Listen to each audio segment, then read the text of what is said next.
Nous remercions d'abord le gouvernement de nous avoir donné notre chance de participer à ce grand projet d'implantation et de création d'une ville nouvelle qui est la ville de Diamniadio. Pas trop les bâtiments R+1 parce qu'on se dit, on en a parlé même avec le ministre, il y a des problèmes comme d'argile gonflant à porter ici. Ce sont des R+8 qui seront donc en face de la route, tout au long de la route. Nous aurons donc 6 R+8. Si vous regardez les grilles que vous voyez, elles sont prêtes pour entre 250 et 350 mètres carrés. Là, c'est des petites copropriétés de 6 personnes. Ça correspondait à peu près à ce que nous pensons qu'il faut faire dans des pays comme le nôtre si nous voulons marquer une différence et améliorer de manière substantielle l'habitat dans nos pays. Nous avons travaillé en nous basant effectivement sur le cadre défini par le DGPU, Direction Générale du Pôle Urbain de Diamniadio et de la Cruz, qui s'inscrit évidemment dans le cadre du plan global Sénégal émergent. Jetran avait construit le siège de la BCEAO à Guinée-Bissau. Jetran était au Congo-Brazzaville, au Tchad, en Côte d'Ivoire.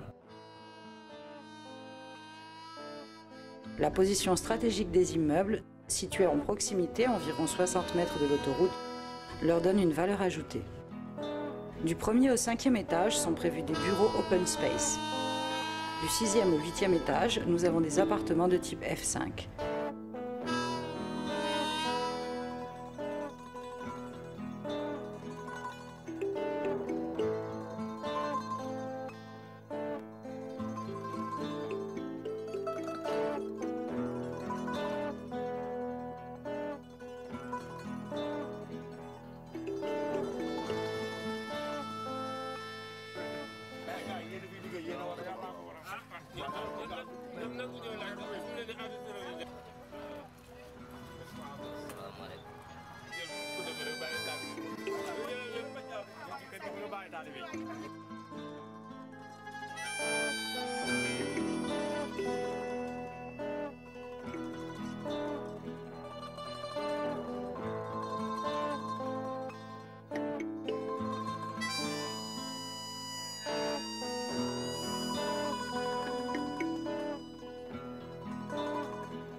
Les résidences de l'espoir que nous réalisons se trouvent dans le pôle de Diamniadio. Et cette résidence se constitue à ériger 134 immeubles.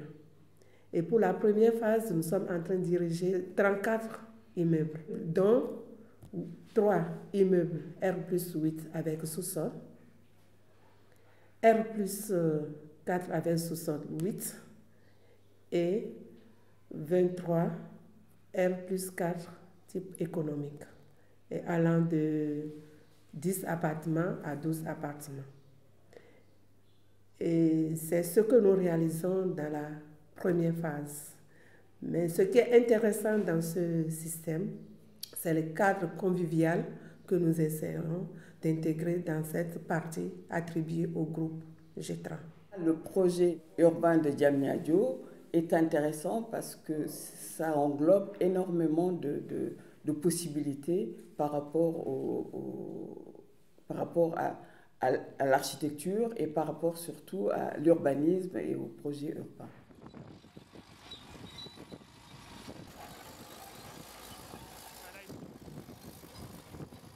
Le terrain est difficile, dans le sens que nous avons de l'argile sur à peu près 1 mètre, après nous avons de la marne gonflante, avant d'arriver à une marne calcaireuse qui peut être utilisée comme base de fondation.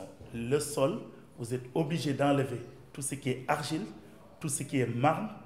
Ça veut dire que vous devez excaver sur des hauteurs extrêmement importantes qui vont de 3 mètres à 4 mètres pour trouver une assise plus ou moins correcte, reconstituer avant de commencer à poser quoi que ce soit.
On a introduit le système dalles planchées qui constitue un élément un peu spécial, innovant.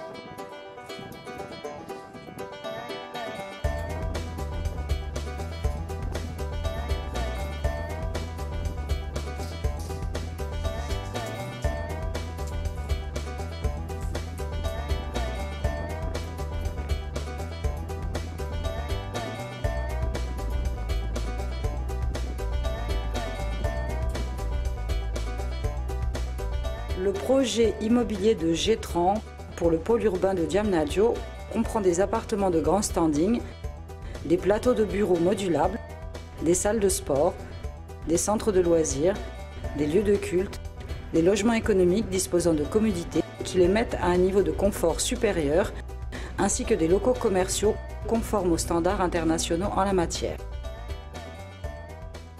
Gétran a démarré ses logements sur un grand programme d'aménagement de son propre site, qui est un projet urbain. Alors, les résidences représentent les logements, mais il y a d'autres équipements qui sont dans ce projet. Je suis architecte urbaniste. Et pour un urbaniste, j'ai la possibilité, avec le plan Sénégal émergent et ce pôle urbain de Diamniadio, de réfléchir sur un projet urbain dans sa globalité.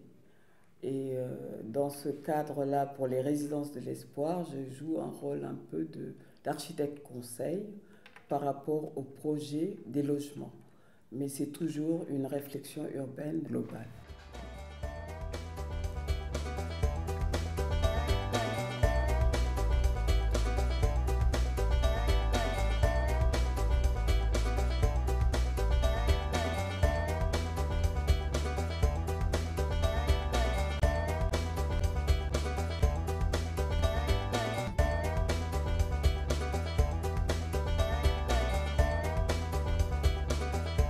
Le credo de Gétran est produire dans les meilleurs délais, ce qui est perceptible dans ses réalisations de haute facture.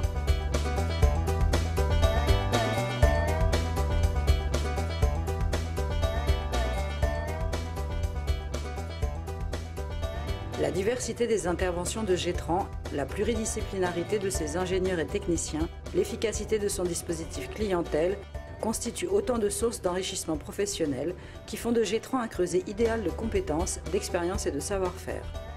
En décidant de les mettre en commun, Gétran a fait le pari de l'excellence, du sérieux et de la rigueur. Les résidences de l'espoir coûteront dans leur globalité à peu près 75 milliards d'investissements. Évidemment, la première phase qui constitue les 33 premiers immeubles qui vont sortir de terre, si je le veux, en décembre, tourne autour d'un coût d'une vingtaine de milliards. Notre volonté, c'est au-delà des difficultés. Nous sommes des ingénieurs, nous sommes des architectes, nous sommes des aménagistes. Nous devons trouver les bonnes solutions et apporter notre contribution à la construction du pays. Nous avons, je pense, trouvé les bonnes solutions qui ont coûté, mais le plus important, c'est d'avoir fait ce que nous avons envie de faire et d'essayer de le faire du mieux possible.